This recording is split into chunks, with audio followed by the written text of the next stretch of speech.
महाभारत के पन्नों में ना एक ऐसी योद्धा की कहानी छिपी हुई है जिसकी शक्ति लगभग देवताओं जैसी थी, पर जिसका अंत इतिहास की सबसे भयानक त्रासदियों में से एक बन गया।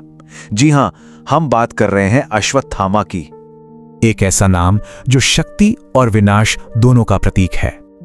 आखिर ऐसा क्या हुआ कि एक अपराजय योद्धा को युगों युगों तक सिर्फ पीड़ा सहने की सजा मिली?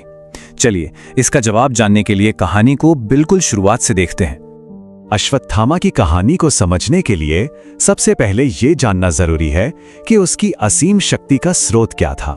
देखिए, वो कोई साधारण योद्धा नहीं था, उसका जन्म ही दिव्यता के साथ हुआ था। वो महान गुरु द्रोणाचार्य का पुत्र था और माना जाता है कि वो भगवान शिव का ही एक अंश था। और जन्म से ही उसके पास एक असाधारण चीज थी, उसके माथे पर जड़ी हुई एक दिव्य मणि। और ये कोई मामूली मणि नहीं थी, यही मणि उसे लगभग अजेय बना देती थी।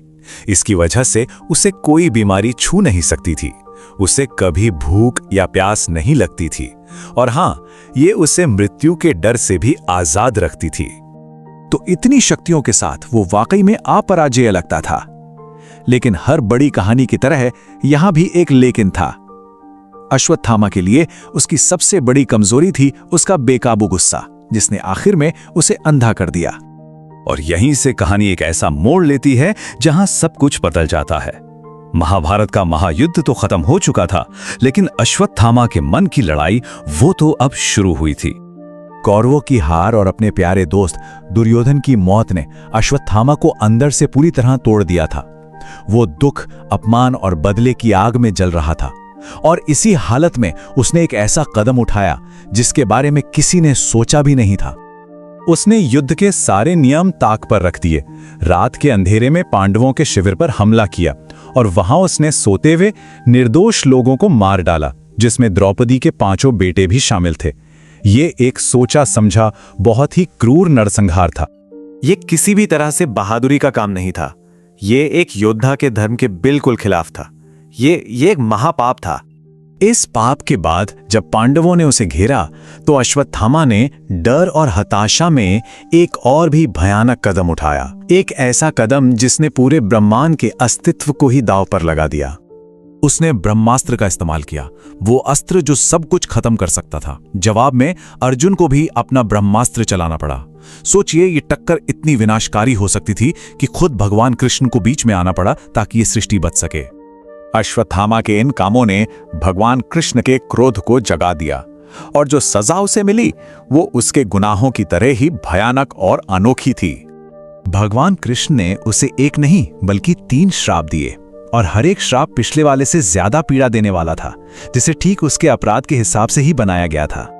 पहला, उससे अमरता का श्राप मिला, मतलब वो कभी मरेगा नहीं, लेकिन उसे कभी शांति भी नहीं मिलेगी। दूसरा, कृष्ण ने उसके माथे से वो दिव्य मणि निकाल ली, जिससे उसकी सारी सुरक्षा चली गई और वो दर्द और बीमारी महसूस करने लगा। और तीसरा, उसे हजारों सालों तक इस धरती पर अकेले भटकने का श्राप मिला, जबकि उसके शरीर पर कभी ना भरने वाले घाव सड़ते रहेंगे। इस श्राप ने अश्वत्थामा की किस्मत हमेशा हमेशा के लिए बदल दी।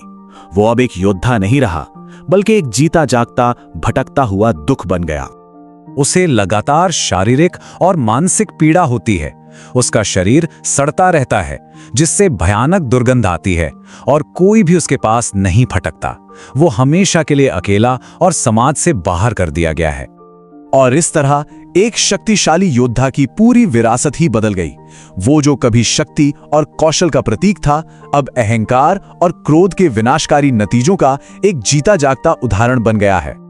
अश्वत्थामा की कहानी से सबसे बड़ी सीख यही मिलती है, कोई कितना भी शक्तिशाली क्यों ना हो, अगर वो धर्म और सही रास्ते को छोड़ दे तो उसकी हार पक्की है। सच्ची जीत हथियारों में नहीं, चरित्र में होती है। तो इस कहानी को हम इसी सवाल के साथ खत्म करते हैं। अश्वत्थामा ने बदला लेने की कोशिश की, लेकिन उसे इसकी क्या कीमत चुकानी पड़ी? ये एक ऐसा सवाल है जो हमें इस कहानी के गहरे मतलब पर सोचने के लिए मजबूर कर देता है।